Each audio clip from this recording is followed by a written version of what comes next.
Alright, so some of the things we got into here this weekend at this primitive hunting class are primitive traps. How to construct a few primitive traps, as well as kind of all the associated skills, where you set your traps, what you bait your traps with, how to take an overall look at an area and find the best places to set traps. Remember, trapping is only effective if you can trap animals. And you need to know the proper places to set your traps so you're not wasting a bunch of energy. What we have over here is an example of one of the traps we used and constructed this weekend. This is what is called a figure 4 deadfall trap. And essentially the setup we have going here is this is kind of a combination of the modern and primitive world. We have this old concrete drainage pipe here, which is frequented by raccoons and opossums. So what we have going on here is on the other side, which you can't see, is we have the one end of the concrete tube gated off so that nothing can enter from that side. You'll notice here we have our figure 4 trap with our log deadfall on top. We have a log underneath, so we get that hammer and anvil effect of the top log hitting the bottom log.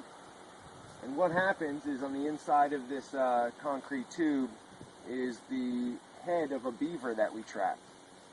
And basically what's going to happen, or what hopefully would happen, is that some animal, a raccoon, a possum maybe, they're wandering around the woods smelling, looking for food. They catch wind of that beaver head in there. They come down the path here, and in order to get into the concrete tube, they're going to have to brush right by the trigger stick on that figure 4 trap, which is basically a long stick, and we have a branch tied to it. And what's essentially going to happen, and I'll set this trap off here, or would hopefully happen, is that the animal's going to come along, and it's going to, as it tries to enter this tube to get the beaver skull, it's going to hit this stick. And I'm going to do this and move out of the way very quickly.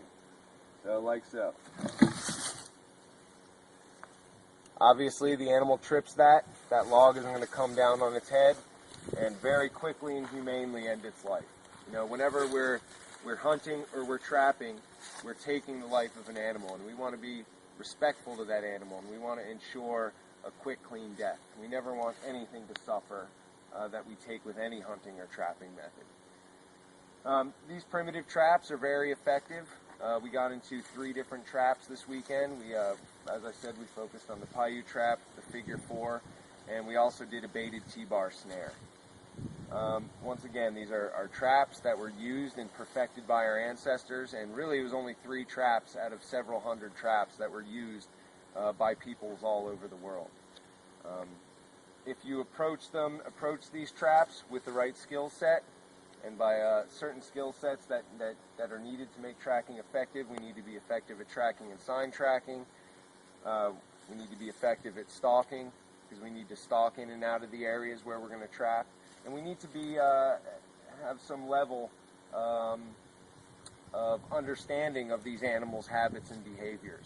You know, where they sleep, where they eat, what they like to eat.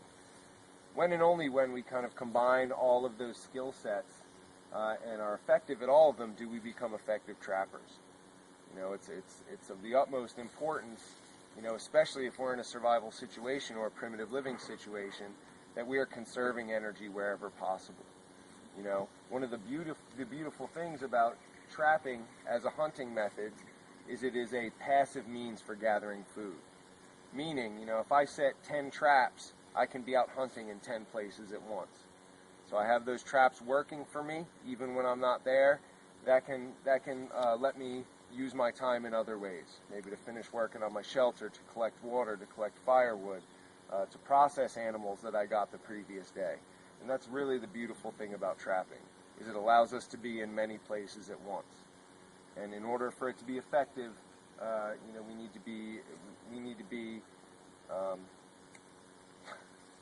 to be good at all the associated skill sets. All right, so there's a few other things we need to be concerned with our primitive animal traps. The first thing is our human scent. You know, just because we smell good to other human beings does not mean we smell good to animals. These animals that we're trying to trap and hunt oftentimes have senses of smell that are thousands of times stronger than our own. And they can smell human odor, even the human odor we leave behind on the trap parts as we're making them.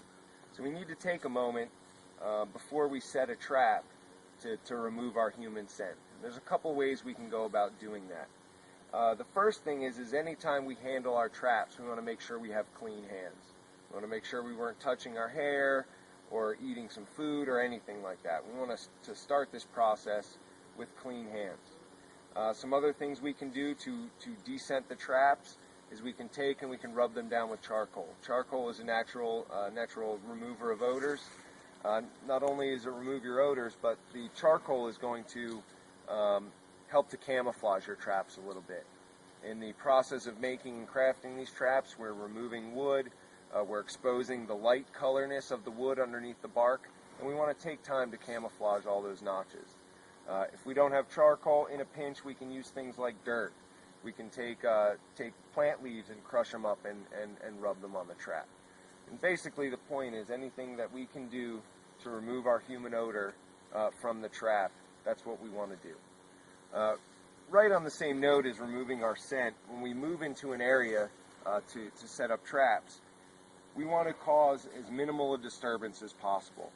You know, anytime we kneel down or sit down on the ground, we are creating a disturbance. Not only are we creating a disturbance, but we are also leaving our scent behind. Animals are extremely adept at picking up changes in their environment.